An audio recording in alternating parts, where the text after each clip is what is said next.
Dear colleagues, dear friends, welcome to this first meeting of this year's Leuven seminar in classical German philosophy. Today, we will first listen to a talk by Jörg Noller on Kant's and Fichte's positions with respect to acting against the moral law. Jörg Noller recently passed the German Habilitation on the theme Personal Forms of Life, Identity, Unity, and Virtue, and he is now Privatdozent at University of Munich. He is the author of an impressive number of published and forthcoming papers, edited volumes, and books, of which I mention a paper that was published in the European Journal of Philosophy in 2019 with the title Practical Reason is Not a Will, Kant and Reinhold's Dilemma. Then an edited volume together with John Walsh on Kant's early critics on freedom of the will, a volume that will appear this year with Cambridge University Press, and also a forthcoming monograph with the title The Fate of Choice, Freedom and Responsibility in Kant and His Early Successors. And I now give the floor to Jörg, who will use slides together with his presentation.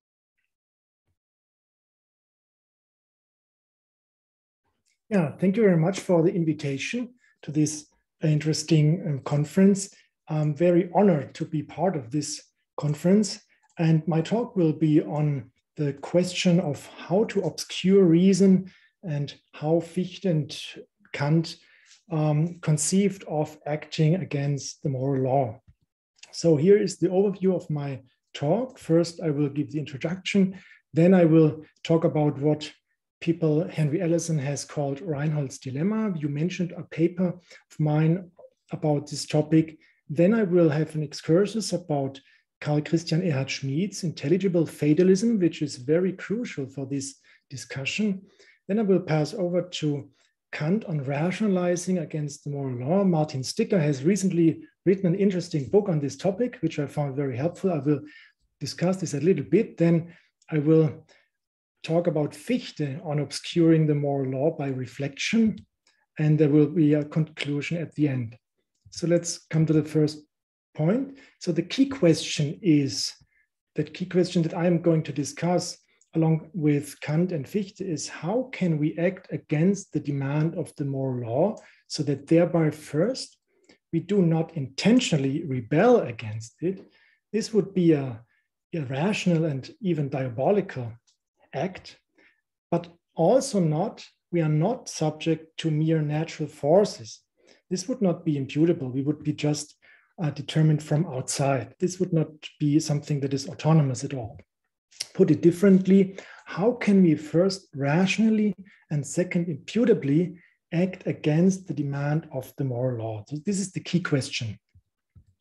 Let's talk about Reinhold's dilemma. So there is first Kant's imputability thesis, IT. You all know this from his religion. He says the human being must make or have made himself into whatever he is or should become in a moral sense, good or evil.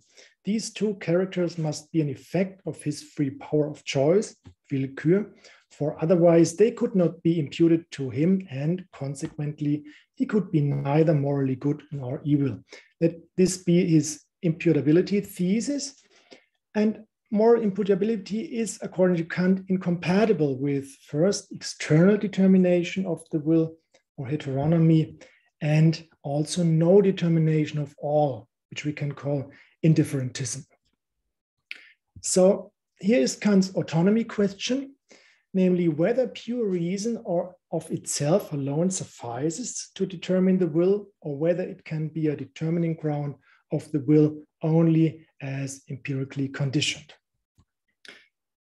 And let's go over to Kant's autonomy thesis. He argues that the free will is not lawless, so there is no indifferentism involved in autonomy, but the will must instead be a causality in accordance with immutable laws, but of a special kind, for otherwise a free will would be an absurdity.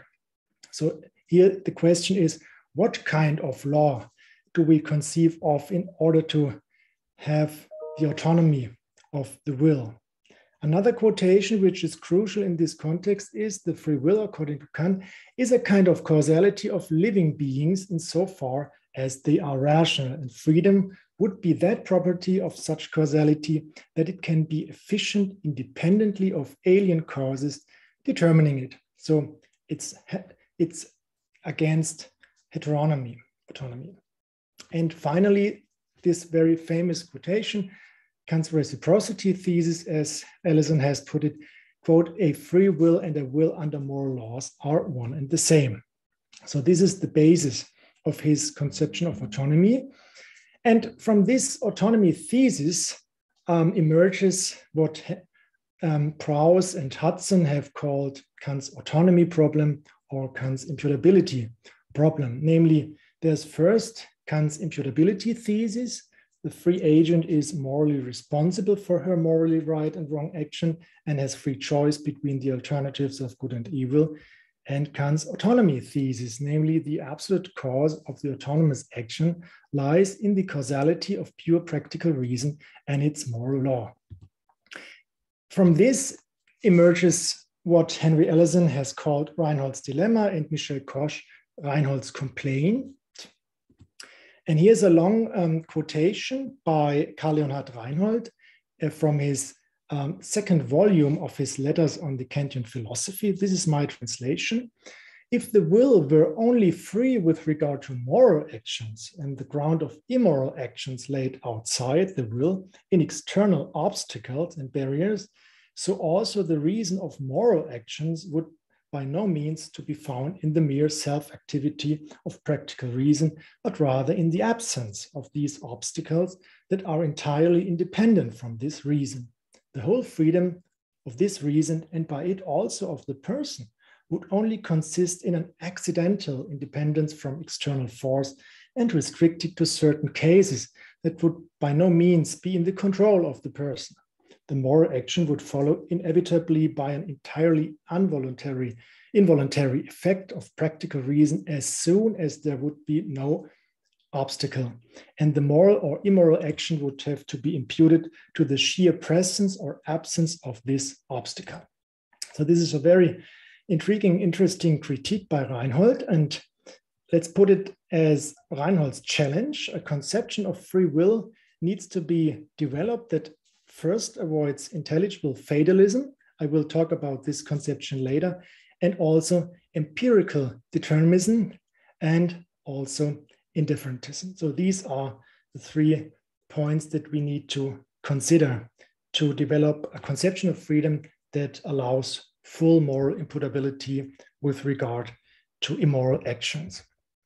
Henry Sidgwick, in his famous paper on the Kantian conception of a free will from 1888, argued that Kant either expressly or by implication identifies will and reason. For this identification obviously exclude the possibility of will's choosing between reason and non-rational impulses.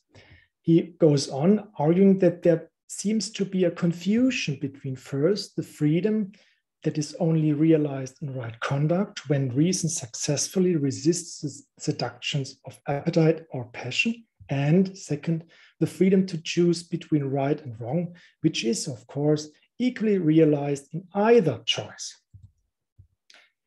Let's come to, I want to discuss now Schmidt's intellectual fatalism. And before I'm discussing Schmidt, I want to point the attention to Johann August Heinrich Ulrich, who is almost entirely unknown in the philosophical debate, but in his Eleuteriology from 1788, he raised the question, quote, whether this capacity of practical reason is also applied independently of all other reasons or not, that is, independently of such reasons that are not sensible incentives, are not mere appearances, were not temporarily prior. So what are the determining grounds of reason, of pure practical reason?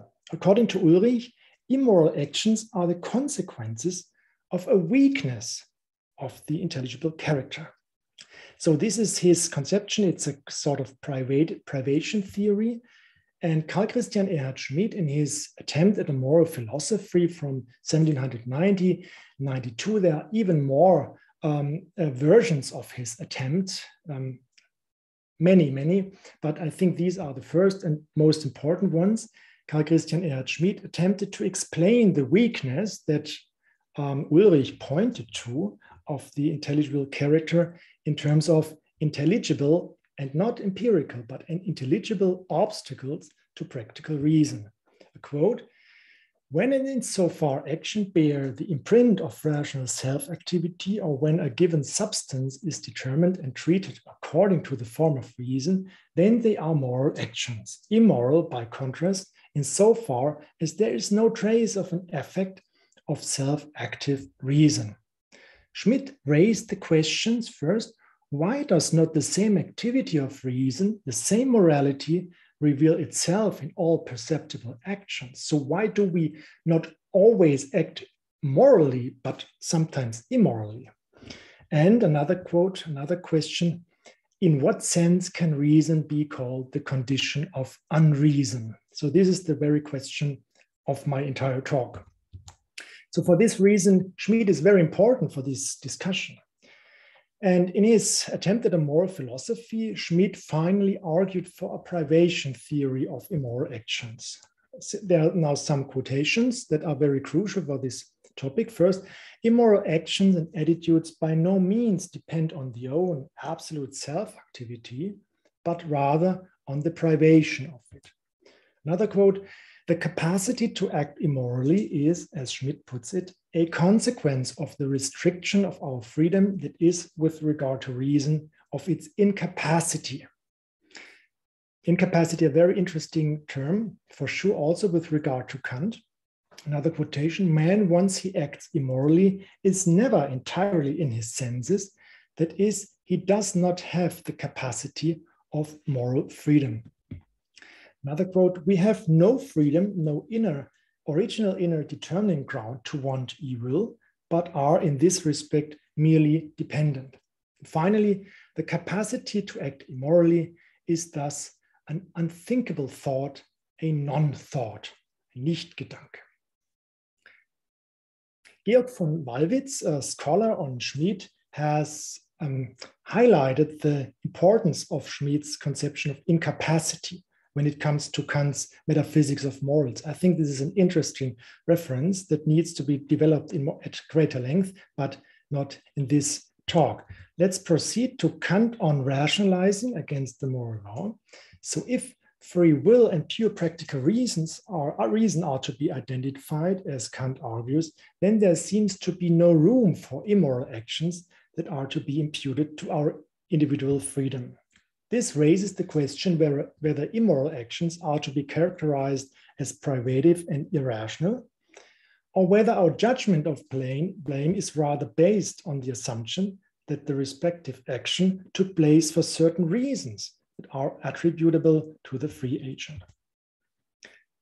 So let's come to another point, which I have described as the Socratic Paradox, because Kant's moral philosophy is challenged by this paradox. We can put Reinhold's dilemma in a different way, according to the Socratic Paradox. So first, there's the privation thesis.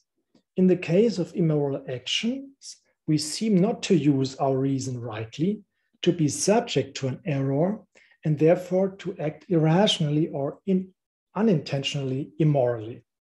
Donald Davidson has referred to this position as the Plato principle. A quote by Davidson, "According to Plato, Socrates argued that since no one willingly acts counter to what he knows to be best, only ignorance can explain foolish or evil acts. Such actions are ruled out by the logic of the concepts. No intentional action can be internally irrational." And here is the rationality thesis. We are responsible for our immoral actions as long as they are freely done, so that we must trace them back to a certain form of reflexivity and rationality.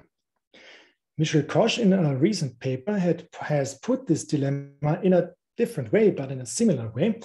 nonetheless, first, the rationality of an action is a necessary condition of the freedom of that action. And second, the rationality of an action is a sufficient condition of the moral goodness of that action. Kant attempted to escape the Socratic paradox by developing an elaborate theory of moral self-deception, thereby satisfying both the demand of privation, pity, and the demand of rationality. And here is Kant's conception of rationalizing, to which Martin Sticker has written an interesting book. And this conception, as I interpret it, opens a way to escape this paradox, which can be interpreted as a way out of Reinhold's dilemma between intelligible fatalism and indifferentism with regard to immoral action. Kant, in his conception of rationalizing, provides an implicit, it's not an explicit, an implicit solution to the imputability problem. It is not sensibility that propels us to immorality as a kind of heteronomy, nor reason in terms of an incapacity, but reason insofar as it is dialectical. For a general discussion of Kant's conception of rationalizing, Vernünften, see Sticker, 2021. However, not with regard to Reinhold's dilemma and Kant's imputability problem as a special discussion. It's a very, very good overview, but it's not about this topic exactly. So otherwise, I would not have to give this talk today. But I really recommend this book, a really important book. So the concept of rationalizing thus seems to give a possible answer to the question of how we can act against the demands of the moral law for reasons that are imputable to us as free agents, and opens a way out of the Socratic paradox. Kant argues against the view that error can only be traced back to a limitation of our rational capacity. So the problem of Reinhold's dilemma is in a larger context of the imputability of error as such. So we can distinguish between theoretical errors and practical errors. Here's a quotation against the privation theory of error. Quote, "In the restrictions of the understanding lies only the responsibility for ignorance.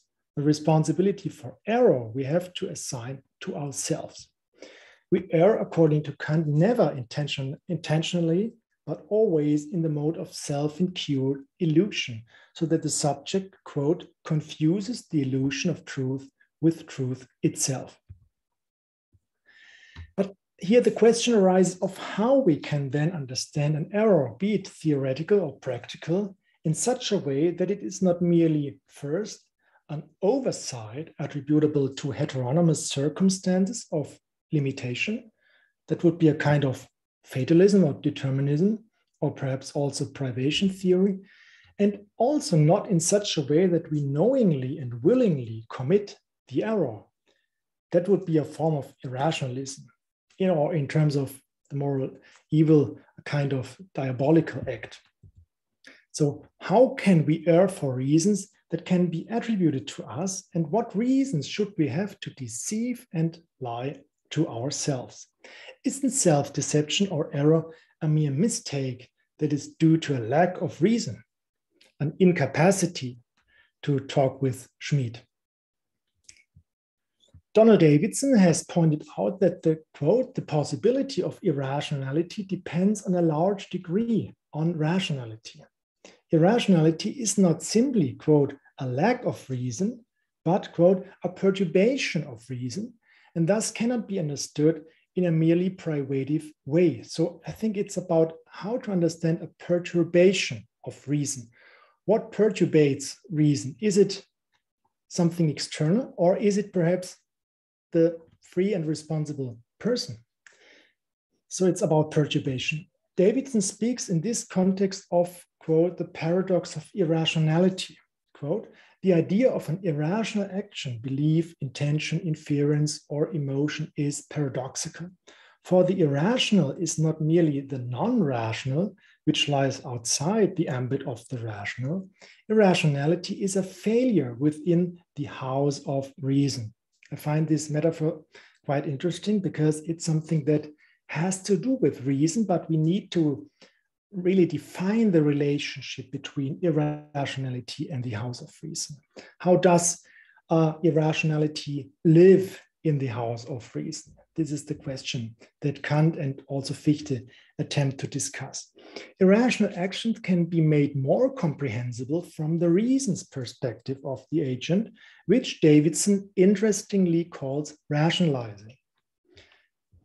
Rationalizing consists in the fact, according to Davidson, that the reasons for understanding an irrational action carry with them a, quote, aura of rationality, i.e., that they always claim justification. So who claims justification is giving reasons for what he or she has done. And the reasons have to do with rationality. Davidson stresses the importance of reasons for irrationality. Another quotation, irrationality appears only when rationality is evidently appropriate, where both cause and effect have contents that have the sort of logical relations that make for reason or its failure. Events conceived solely in terms of their physical or physiological properties, which is heteronomy according to Kant, cannot be judged as reasons or as in conflict or is concerned with a subject matter. So it needs to be in a relationship with reason. As Davidson puts it, mere natural causes or blind forces are in the category of the non-rational, not the irrational. So I find this distinction between the non-rational and the irrational very crucial for this discussion. Like Davidson, or perhaps better Davidson like Kant, Kant understands error as being imputable insofar the will uses reason to construct an illusory but nonetheless rational order. Rational in this way means that there are reasons involved. Sensibility alone cannot be the source of error because, according to Kant, it has no propositional structure. Here's a very famous quotation: inclination is blind and servile, whether it is kindly or not. And when morality is in question, reason must not play the part of mere guardian to inclination, but disregarding it altogether, must attend solely to its own interest as pure practical reason. So inclination is blind and servile means there's no rationality involved, no reasons involved in inclination. Hence, error must have its origin in the relationship between sensibility and reason. Here's another quote from the Jörg logic. The ground for the origin of all error will therefore have to be sought simply and solely in the unnoticed influence of sensibility upon the understanding, or to speak more exactly, upon judgment. This influence, namely, brings it about that in judgment we take merely subjective grounds to be objective and consequently confuse the mere illusion of truth with truth is itself. I find the term confusion very important in terms of reasons for immoral actions. For it is just in this sense that the essence of illusion consists, which on this account is to be regarded as a ground for holding a false cognition to be true.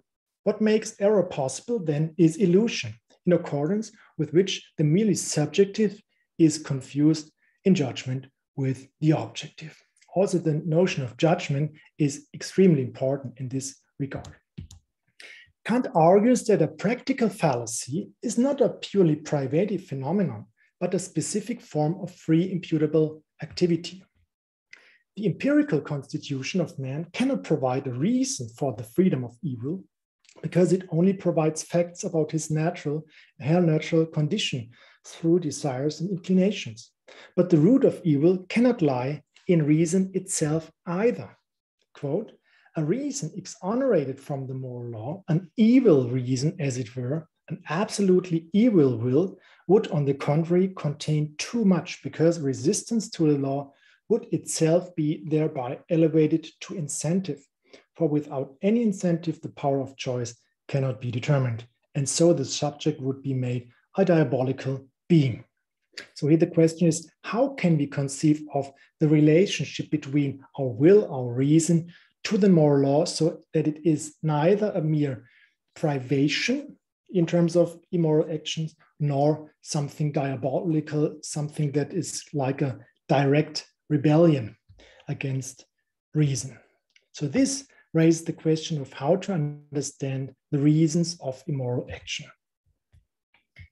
Kant's concept of rationalizing that provides an answer to the question of how evil actions can be committed for imputable reasons that constitutes an order of illusion is very important in this way. In his Anthropology from a pragmatic point of view, Kant defines rationalizing as, quote, a use of reason that misses its final end, partly from inability, partly from an inappropriate viewpoint. I find inability not so well chosen, but rather this inappropriate viewpoint. This is how we take a stance towards the moral law. Kant then directly adds the following definition: to rave with reason, rasen mit Vernunft, means to proceed according to principles in the form of one's thought, but in the matter or end to use means that are directly contrary to it. Kant's distinction between form and matter can be understood in the following way. By rationalizing, a formal coherence of maxims is generated, which, however, only suggests the illusion of morality and conformity to the moral law, but in reality follows material and individual motives. From a practical point of view, rationalizing consists in putting forward reasons against the absolute demand of the moral law, and thus constructing one's own moral order within which one's action finally appears to be good. So this is the stance that one takes towards the moral law. The perturbation, the activity of perturbation, so to speak, in terms of Davidson. In the groundwork of the metaphysics of morals, and Martin Sticker has discussed this at greater length, Kant speaks of a powerful counterweight to all the commands of duty which man feels in himself. Pure practical reason, by its universal and categorical commandment, sets back individual needs, and, quote, a natural dialectic arises from this opposition that Kant defines as a propensity to rationalize, Vernunft, against those strict laws of duty. This propensity itself, however, bears rational traits. That is, as in the case of the theoretical dialectic, it is a form of perverted reason. And I'm now going to discuss Fichte's conception of obscuring the moral law against the background of Kant's conception of rationalizing. So there are four problems concerning individual volitional self-determination that Fichte addresses after Kant and Reinhold in order to escape skepticism about freedom of the will, faced with the dilemma of indifferentism and intelligible fatalism. So here are the four points that he's arguing for. First, the morally responsible person must be conceived as a unified, both rational and sensible individual. Second, the free will must be distinguished from the general capacity of pure practical reason in order to avoid the danger of intelligible fatalism and to develop a conception of individual self-determination. However, a specific form of rationality and reflexivity of the will must be preserved and analyzed in order to avoid the danger of indifferentism or empirical determinism. And finally, acting morally wrong must be understood as something that is imputable in light of the moral law. So not directly against the moral law, but still in light of the moral law. So there still needs to be a relationship to the moral law, however, a confused relationship. And I'm going to discuss this confusion or perturbation of the relationship to the moral law, which is imputable to our individual freedom, in what follows. But first, the very early Fichte, in his 1793 review of Leonhard Kreuz's skeptical reflections on the freedom of the will, in this review, Fichte gave credit to Reinhold for pointing out the problem of intelligible fatalism, which becomes virulent, and if will and pure practical reason are to be strictly identified, closely identified. So this is the point. It's not the relationship of these two capacities, but it's the strict identity which is problematic. It's about the relationship, how to conceive of this relationship. So here's a quote. A number of advocates of the critical philosophy have remarked, and Reinhold has clearly demonstrated, that we must carefully distinguish between that manifestation of absolute self-activity whereby reason is practical and gives itself a law, and that manifestation of absolute self-activity whereby the human being in this function, his will, determines herself to obey this law or not. Fichte agrees with Reinhold in criticizing Schmidt's intelligible fatalism and notes that, quote, imputation, blame, and merit cease to exist in this theory. Drawing on Kant, Fichte, in his System of Ethics, argues that it is absolutely impossible and contradictory that anyone with a clear consciousness of his duty at the moment he acts could, in good consciousness, decide not to do his duty, that he should rebel against the law, refusing to obey it and making it his maxim not to do his duty because it is his duty. So this way of a close relationship against the moral law is impossible for Fichte, like for Kant. But that doesn't mean that there cannot be a more complex relationship to the moral law that allows us to act against it, although being rational. According to Fichte, it is conceptually impossible that a person acts against the normativity of morality through the capacity that guarantees it directly, namely practical reason.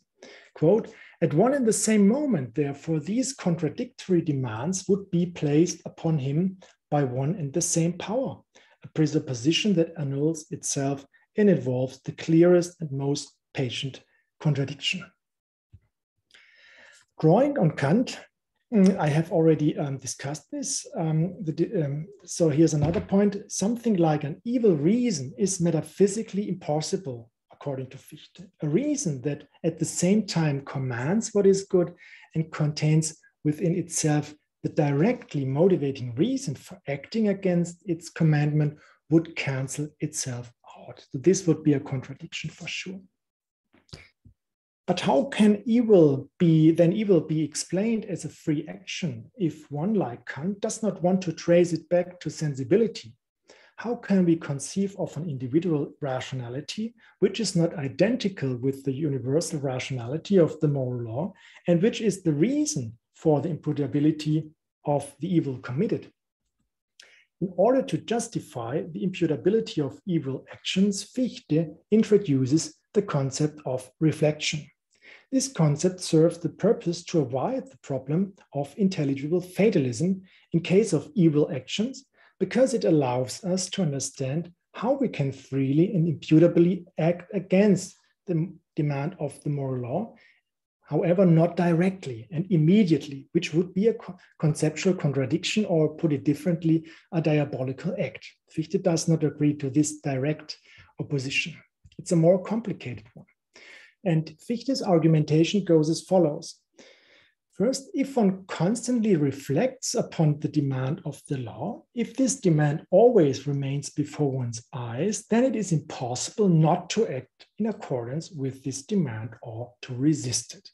Second, if the law disappears from our attention, however, then it is impossible for us to act in accordance with it. Necessity thus reigns in both cases, and we seem to have become caught up in some kind of intelligible fatalism. According to Fichte, this kind of intelligible fatalism is not to be understood in terms of Schmidt's account, because it is, quote, a somewhat lower degree than the usual kind. Weak intelligible fatalism, I will call it weak, is different from strong intelligible fatalism, which is the common intelligible fatalism, because it concerns only our epistemological relationship to the normative content of the moral law, but not a strong motivational relationship to its moral incentive, whereby the moral law becomes effective without any participation of the moral subject. Fichte argues that strong intelligible fatalism can be avoided by the mere fact that it is conceptually impossible that the moral law cannot become practical without our consciousness and reflection of it, which, however, is not independent from us, but rather depends on our will. Fichte therefore speaks of a mere appearance of fatalism, which, quote, disappears as soon as one notices that it is up to our freedom whether such consciousness continues or becomes obscured. So this is the very concept of responsibility of acting immorally. So it's about the volitional use of consciousness in a way of presenting the moral law. Hence, we can only avoid intelligible fatalism if the reflection and presentation of the demand of the moral law, but not its content, depend on us. We can, according to Fichte, willfully block out the moral law by our capacity of reflection, since reflection is not something merely theoretical, but rather practical and volitional. Therefore, in acting immorally, we are not subject to weakness of will, like Fichte, like Schmid and Ulrich in their conception of a kind of intelligible fatalism or irrationality, but rather responsible for the way in which we reflect upon the absolute demand of the moral law. So it's responsibility of reflection. Reflection is an activity that we are responsible for. Fichte argues that the reason for our obscuring the demand of the moral law is our activity of abstraction, which results in what Fichte calls indeterminate thinking and a, quote, thoughtlessness and inattentiveness to our higher nature. However, this does not mean that we have no consciousness of the demand of the moral law at all. Rather, indeterminate thinking about duty means to violate the moral law at a second level, since, quote, a determinate consciousness of duty is itself a duty, as Fichte puts it. In the case of evil actions, our determinate consciousness of the moral law is, and this is important, is not immediately but successively transformed into a state which Fichte calls, quote, an indeterminate and wavering consciousness. Fichte explains the complex process of indetermining and obscuring the moral law by referring to the human power of imagination. In order to get to a determinate representation, our power of imagination needs to be controlled by our understanding, which provides, quote, sharp outlines for it, as Fichte puts it. However, since our power of imagination has the propensity to hover and waver between opposites, these sharp outlines are at risk of becoming blurred again. Fichte considers a special case of loss of determinacy that can be related to the problem of acting against the demand of the moral law, and which he calls a, quote, result of distraction and thoughtlessness.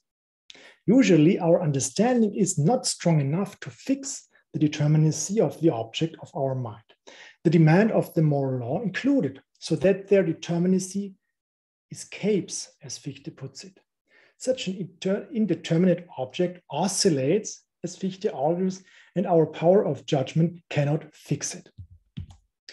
Fichte now distinguishes three different ways of circumventing the strength of the moral law. It's not about rebelling, it's about circumventing the moral law. This is the crucial part of Fichte. First, with regard to the demand of the moral law, Fichte points out a kind of obscuring of our moral conscience, which leads us to a kind of moral self-deception. Fichte stresses the fact that this self-deception is not something that merely happens to us, like from external influences, but rather something that needs to be imputed to our volitional activity, since the determinacy and presence of the demand of the moral law depend on our individual freedom. So the presence of this demand depends on us, not the content, but the way in which it appears to us. Fichte distinguishes another kind of determinacy of the moral law that we obscure in the case of immoral action by reflection. It concerns the strictness and immediate validity of the moral law, its categorical imperative. We can obscure this imperative by an activity which Fichte calls delaying. In delaying the demand of the moral law, we are involved in a similar activity to what Kant has called rationalizing. delaying the moral demand does not mean to simply ignore it, but rather to give reasons so that one seems to be justified by exceptions not to follow it immediately and unanimously. So that doesn't mean that we rebel against the moral law, but that we have reasons for an excuse and for exactions. Finally, Fichte distinguishes a kind of obscuring the moral law, which consists in downgrading the formal and a priori categorical imperative to something empirical and conditioned, like a mere, quote, good piece of advice. In this case, the moral agent rises above the absolute demand of the moral law, which Kant has called our propensity of self-conceit. Fichte argues that this kind of obscuring the moral law, quote, is of special danger to the human condition, quote, end of quote, since it will lead to a radicalization and perversion of the moral law. According to Fichte, the very reason for obscuring the demand of the moral law consists in an, quote, original laziness or inertia, Trägheit, with respect to reflection, which Fichte, following Kant, calls, quote, a truly positive radical evil, which is to be distinguished from a simply negative one. So here the question is, how shall we understand inertia? Is it just a privative phenomenon like Schmid in his intelligible fatalism, or can we interpret inertia in a way of activity that is imputable to our individual freedom? According to Fichte, this inertia of reflection should not be thought in terms of a privative theory of will, since this would finally amount to an intelligible fatalism. Fichte therefore further characterizes it, and in systematic proximity to Leibniz, as, quote, a force of inertia, vis inertia, as, quote, a tendency of force sufficient to remain what it is. As soon as the individual will is challenged in its self-centeredness by the demand of the moral law, a counter tendency to remain in its previous state, a kind of defensive or defiant reaction arises in it, which leads to its obscuration. This reaction of obscuration is just the positive side of evil, according to Fichte, since it involves volitional reflection and also reasons, because we are giving justifications for this activity. So, and here's the conclusion.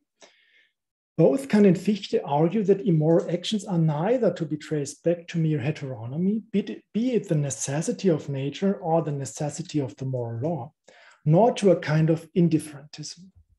Rather, immoral action can be imputed to our individual freedom and rationality, a rationality that is neither identical to pure practical reason nor opposed to it as a kind of evil reason. The first would amount to intelligible fatalism, the latter would make us a diabolical being, as both Kant and Fichte argue. Since Kant and Fichte hold that reason and will are deeply intertwined, we are not bound to the normativity of reason in a way that makes a deviation from it impossible. Rather, we can use our capacity of reason against its moral demand, if not directly and immediately, so at least indirectly and obscuringly. Obscuring reason is therefore nothing irrational, but rather an inner tendency of that very reason that essentially belongs to us, belongs to such finite rational beings as we humans are. Thank you very much for your attention. I thought this Farhad Alawi. Yes, thank you for the very interesting talk. So I was thinking about the groundwork for metaphysics of morals, where we have this classification between different kinds of imperatives. And I was thinking, isn't this where we can find some rational ground upon which we can build some sorts of imperatives which might not be morally good, but still good? So don't you think that there is in Kant this possibility of actively willing the good which is not morally good through, say, hypothetical imperatives, which means willing something as a means to another end, but not as an end in itself, and thus not complying with the moral law. So the difference between the categorical imperative and the hypothetical imperative within this very distinction would be a rational ground to actively choose a good which is not morally good, and in that sense maybe evil. Thank you very much. This is a good question. I also thought about this, but I would argue that hypothetical imperatives are not the best way to explain the way in which we freely and imputably come to immoral action, because the final ground of hypothetical imperatives would be sensibility in a way. So individual aims that belong to the way we enjoy things. And I think it's in a way deeper. So the reason for acting against the moral law is not just something empirical that I want to pursue, that I want to achieve, but it's the very structure of our individual reason, namely the tendency of becoming dialectical. So I would argue hypothetical imperatives are too close to natural necessity, are too close to empirical circumstances that mean a kind of heteronomy. But I think that we can conceive of immoral actions in a stronger way that has to do with our nature of rationality, namely dialectical rationality.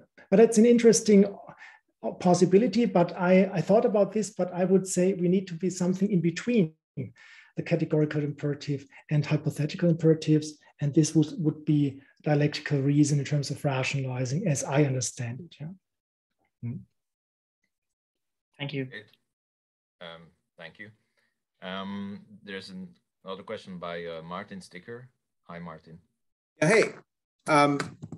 Thanks for your talk, and thanks for mentioning my work. So just to say that the reason why I don't deal with the Reinhold dilemma is because I find it too difficult. And that's why I think it's great that you tackle this head on. It's just something that I feel like I probably couldn't solve this problem at all because it's so deep and difficult. Okay, so here are, if I made two questions, but I can also, if it's only one question per person, just ask one now and then my other question later. So the first that would be regarding specifically your talk was you sometimes said that rationalizing creates reasons to act against the moral law or something like that. I was wondering, did you mean to say that? Did you mean to say that it actually creates reasons or something like seeming reasons, apparent reasons? So that's what I settled on, right? In my view, you don't actually create reasons to violate the moral law, but rather you think you do. And I was wondering if we disagree on this, or so are these actually in any way substantive reasons to violate the moral law that you get from rationalizing, or is it the case that they seem to be reasons, but they're not reasons at all?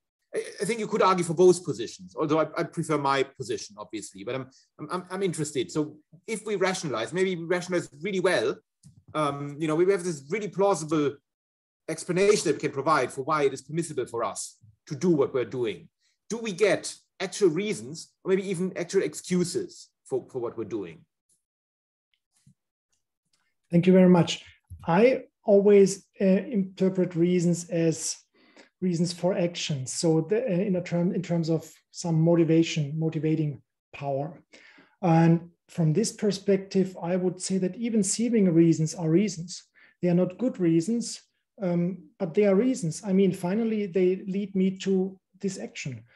So they have this function of motivating me. And I would say, so my answer would be even seeming reasons are reasons. Reasons for my actions, reasons for immoral actions. And I would not distinguish between reasons and seeming reasons. I would argue these are immoral reasons, perhaps, reasons that are in accordance with the moral law or are against it, but still they are reasons that motivate me for immoral action. And they are reasons because they have to do with my individual freedom that belong to them. So they are inherently linked to individuality and freedom. if also not autonomy in the strict sense, because then we would need to have moral reasons. Yeah? But it's an important question. But my answer would be they are reasons. Yeah. Okay, perhaps we go to Eleanor, and then I come back to you, Martin, for your second question. Eleanor? Okay, first of all, thank you very much for this interesting paper. So I have two questions, both for Kant and Fichte. And these two questions are, they concern the concepts of, first of all, the limitations of our reason and the concept of responsibility. So first of all, the limitations of reason. So after listening to your presentation, I got the impression that according to Kant and Fichte, our practical reason is so limited that we are prone to illusions and an obscure and indeterminate way of thinking about morality.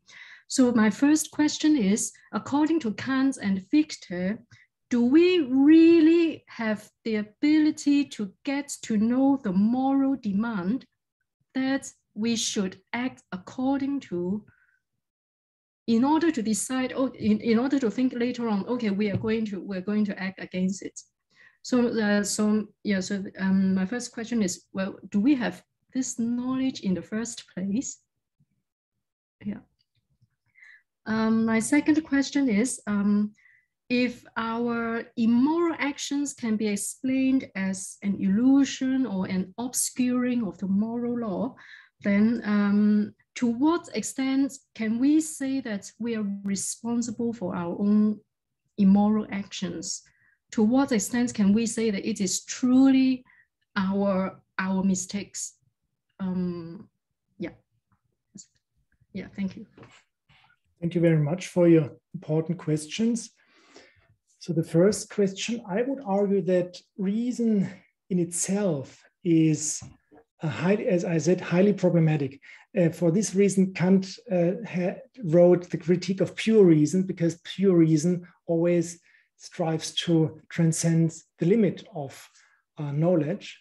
And I would argue that even practical reason is highly problematic because it has to do with the natural dialectic. So I would argue that reason is always prone to illusion, be it theoretical reason or practical reason. And at least in terms of pure theoretical and pure practical reason with regard to human beings or individual finite beings. So there's a tension. One always thinks that pure reason is something that belongs to an infinite subject.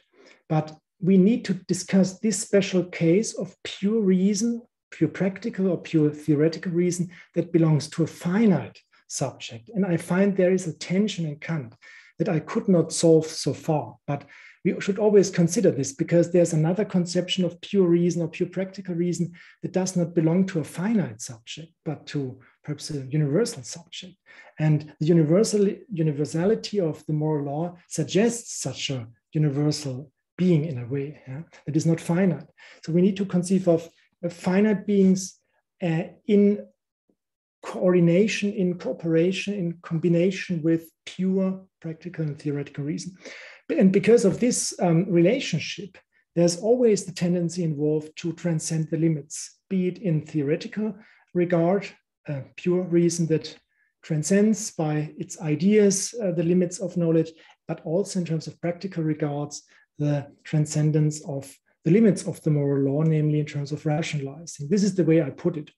And the second question, I would argue that, in Kant, there is the fact of reason. So the moral law becomes quite obvious in certain cases.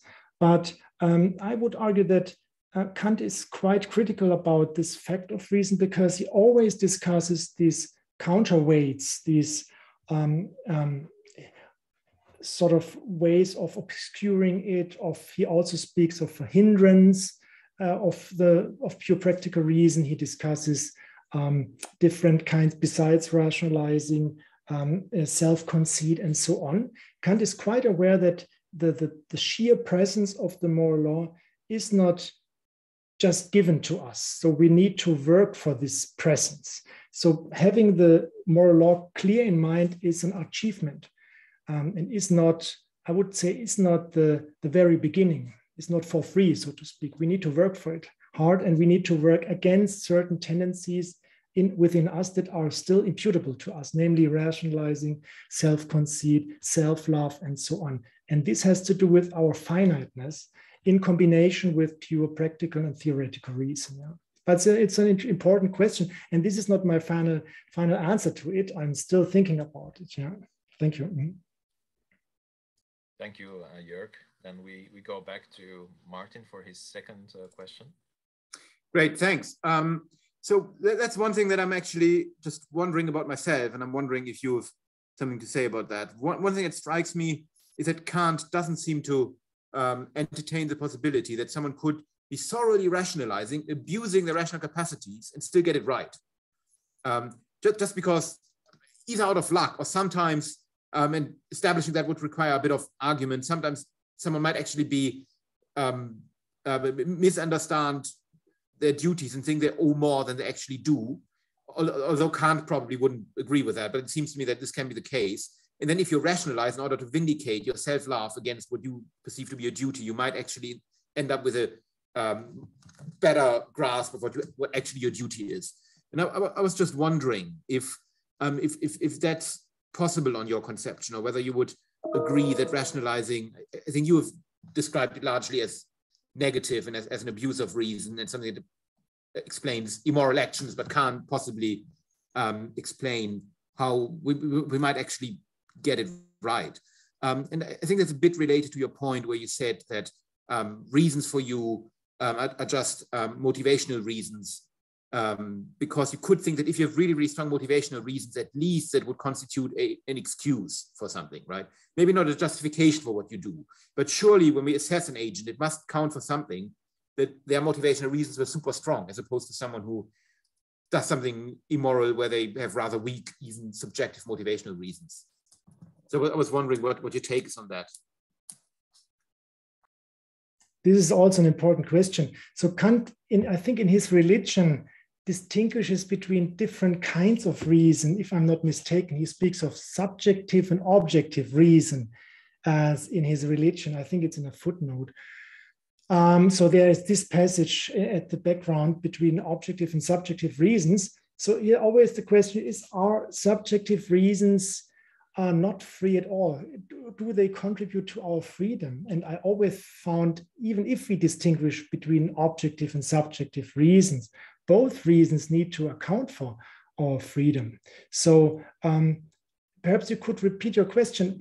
So I would refer to this passage in Kant, this distinction between subjective and objective reasons that might contribute to your question, but perhaps I didn't get it exactly. Could you repeat? And if I didn't answer it entirely, could you perhaps repeat it? Yeah, I think I might have obfuscated my point a bit. But I think my main question was, could I rationalize about something and still get it right? You know, can I rationalize and come up with an actual justification for? So I have this course of action that I basically, I'm going to do this, right? And then I start to construct a justification for it. And I think that's a paradigm case of rationalizing, where we first settle on a course of action, and then we try to, find normatively valid stuff that basically would allow us to justify our actions to ourselves. But we might succeed in doing that. We might find actual good reasons for doing this, even though, if we hadn't, we wouldn't change our mind. So there seems to be something deficient about that, but we might still get it right in the sense that we settle on the right thing to do. Okay, so would this be a moral context, yeah, getting it right, or would this be an instrumental context? No, I actually think that rationalizing specifically pertains to moral cases. But okay, I know you disagree. One of the interesting things in your work is that you also extend it to theoretical questions. And, yeah, okay. I would agree ones. that rationalizing in the way I use it is also limited to the moral, circumstances. So the question is interesting. Can we, by rationalizing, end up being moral? Is this the question? being moral by rationalizing. Can we learn something by rationalizing? Yeah, learning for sure. I'm for sure learning for sure, but I'm not sure if it's something really moral that we end up by, getting to by rationalizing. I think rationalizing has always a tendency to emphasize one's individuality against the universality of the moral law. I think it's this conflict. And if we get into this conflict and just focus on our individuality by rationalizing, I mean, there's another point that I was made that people could discuss. Is rationalizing just about individuals, or can it also be about collectives? Yeah, this was the organizers asked me this question, but I would say rationalizing is something in moral terms is something inherently problematic, morally problematic. I wouldn't put it in that way that we can get to something really moral in a way, but in terms of instrumentality, for sure, then it's quite compatible with instrumental thought, because it has this way, as Farhad asked me, it has in a way something that is close to hypothetical imperatives, but I wouldn't argue that it's identical to it. I would distinguish it. Yeah. Mm. Great, thank you. Then there's a question by Pavel Reinhold. So thanks very much for that talk. So I think this question is along perhaps similar lines. So the Reinhold dilemma, I also think that it's a hugely complicated issue, so much so that I didn't really understand exactly how your account would allow Kant to respond to it. So putting aside Fichte for now. So specifically, I think I didn't get there seem to be two kind of conceptions of reason or rationality. One is the weighty Kantian one, where there's a direct path from that to freedom and morality, etc., etc. And I guess the problem with that one is that it's so weighty or strong, right? So you can't disassociate it from freedom. That's the Reinhold problem. But then there's this other one of this more deflationary one, right? You mentioned Davidson, so this kind of more business of giving and asking for reasons. But that one, there's no direct line to freedom and morality with that one, right? You could be a determinist and still, engage in this business of giving and asking for reasons. So that one doesn't seem like it's caught up in this problem in a way that the first one is.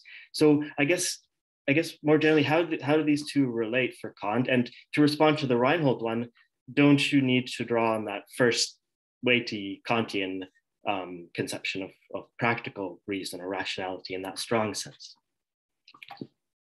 Thank you very much. This concerns the conception of reason in Kant, which is a really big issue, but I agree. So as I try to argue, we need to distinguish between a conception of pure reason that is not linked to individuality and a conception of pure reason that is linked to individuality. And I think Kant doesn't make this distinction very clear, but I think we need to distinguish between these two kinds of pure reason in Kant.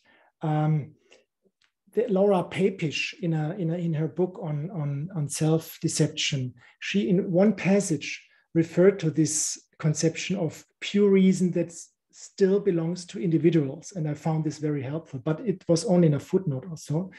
And I think we need to have something in between pure general reason that is not linked to finite subjects as we are, and a conception of reason that is more related to hypothetical reason, instrumental reason. So what I find rationality's reason or rationalizing's rationality would this finite pure reason, what I would call finite pure reason. And finite pure reason would have some traits in terms of Davidson's conception of rationality, which I would not conceive of as identical to hypothetical reason. I think Davidson has a very broad conception of rationality. It's not just linked to morality, as you said, but it's a kind of rationality that we can still link with our individual freedom. It's reasons. It's about how to prioritize reasons, how to give reasons, how to take reasons, how to justify your actions. And this account of rationality would not be just instrumental reason, because there need not to be sensibility or something like this involved. It can be just about my relationship to the moral law. And this kind of rationality needs to be distinguished from general, not finite, pure reason. And as I said, there are some, one always tends, or one thinks that Kant has a unified conception of pure reason. And I think this is not true. Sometimes Kant speaks of common reason and not pure practical reason. And this common reason is not instrumental reason. So I think we need to distinguish between these different kinds of reason and then refer these kinds of reason to these specific moral problems like immorality, freedom to act immorally, and so on. But I would agree with you, it's not totally clear, Kant's conception of reason, and we really need to distinguish different kinds of it. Yeah. Thank you. Karin has perhaps the last question. Okay. Yes, thanks for this interesting paper and the discussion. So I have a small question that is maybe related to your dialogue with Martin on the notion of vernunften. And so I'm not really sure whether the translation as rationalizing captures the main meaning of vernunften, because I think, Jörg, that you stresses the negative connotation of vernunften. Yeah, so if you engage in vernunften, you can come up with excuses, or you can come up with reasons for your behavior, but it's always something, I think, negative. Yes, whereas I think that the negative aspect disappears from rationalizing, and that's maybe the reason why Martin was asking you this question. Well, can we, through the process of rationalizing, come to a certain insight into our duty? And so you were hesitating to accept this, and I was thinking that maybe this is caused by this different connotations of the German term and the English translation. Thank you very much. So there's a discussion about how to put vernunften in English. So some people say it's to reason. Some people say it's rationalizing. Let's take the German vernunften. I think there is something admirable about vernunften, something that leads to in a way to a capacity. So it's only intelligent beings are in the position to rationalize, and there are rationalizers that are really good rationalizers, and there are rationalizers that are not at all good rationalizers. So it can be in a way judged in a qualitative way. But in the end, I would say that, in my opinion, also from the German word vernunfteln, it's something that has to do with rational endowment, rational capacities, but it's not the way it is meant to be used. So it's always in a way not in the direction, the real or the direction it should be. So there's a kind of negative normativity qualification involved with rationalizing, although it is in a way a capacity. So this is important. I would like to stress it's not an incapacity. Kant sometimes speaks about incapacities. I would always say it's a capacity to rationalize. And therefore it has a positive meaning, but in the end, by reference to the moral law and this absolute demand, it's a way of obscuring, of circumventing this absolute demand by extremely intelligent means, for sure. Thank you. In the meanwhile, a discussion has started in the chat about alternative. Yeah, sophistry. I found this good. Sometimes Kant uses sophistry, and sophists are intelligent people, right?